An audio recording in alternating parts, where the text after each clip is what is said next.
கூட என்ன குக் பண்ணுறாங்கன்னு பார்க்கலாமா? இன்றைக்கி இதெல்லாம் வச்சு சோயா நூடுல்ஸ் நிறைய வெஜிடபிள்ஸோட வீட்லேயே எப்படி ஹெல்த்தியாக செய்கிறதுன்னு பார்க்கலாம் வாங்க. இப்போ அதுக்கு இந்த மாதிரி ஒரு பாத்திரத்தில் தண்ணி வச்சு அது கூட சால்ட்டு போட்டு தண்ணி கொதிக்க வச்சுக்கோங்க. இப்போ சுடு தண்ணியில் நம்ம வச்சுருக்க சோயாவை போட்டு நல்லா ஊற வச்சுக்கலாம்.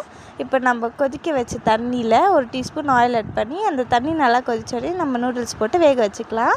இப்போ இந்த மாதிரி ஒரு பவுலில் உப்பு, மிளகாத்தூள், கறி மசாலா, அப்புறமா இது கூடயே நம்ம சிக்கன் 65 மசாலாவும் ஆட் பண்ணிக்கலாம்.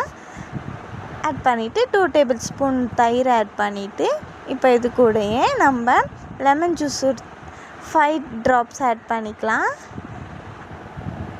ஆட் பண்ணி இது நல்லா மிக்ஸ் பண்ணிக்கலாம். இப்போ இது கூடயே நம்ம மிளகாத்தூளும் ஆட் பண்ணி மிக்ஸ் பண்ணிக்கலாம்.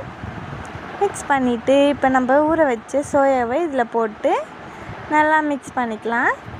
மிக்ஸ் பண்ணி வச்சுட்டு இப்போ நம்மளோட நூடுல்ஸ் வெந்துருச்சு. இப்போ நம்ம இதை ஆற வச்சு எடுத்துக்கலாம்.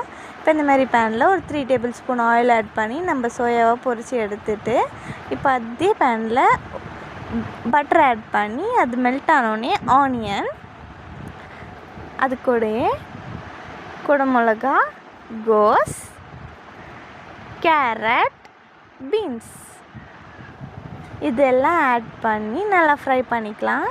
பேன் குட்டியாக இருந்ததுனால நான் கடாய்க்கு மாற்றிட்டேன். இப்போ ஃப்ரை பண்ணிவிட்டு அது கூட சால்ட்டு, பெப்பர் போட்டு நல்லா ஃப்ரை பண்ணிவிட்டு இப்போ நம்ம ஆற வச்ச நூடுல்ஸை இதில் போட்டு மிக்ஸ் பண்ணிக்கலாம்.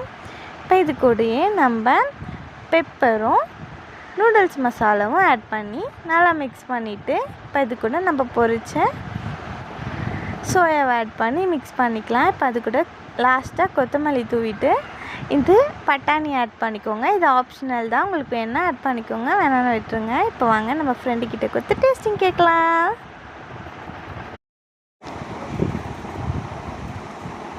இது எப்படி இருக்குன்னு சாப்பிட்டு சொல்லு.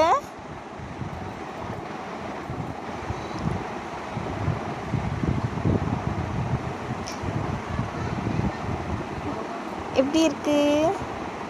சூப்பராக இருக்கா? ஓகே, பாய்.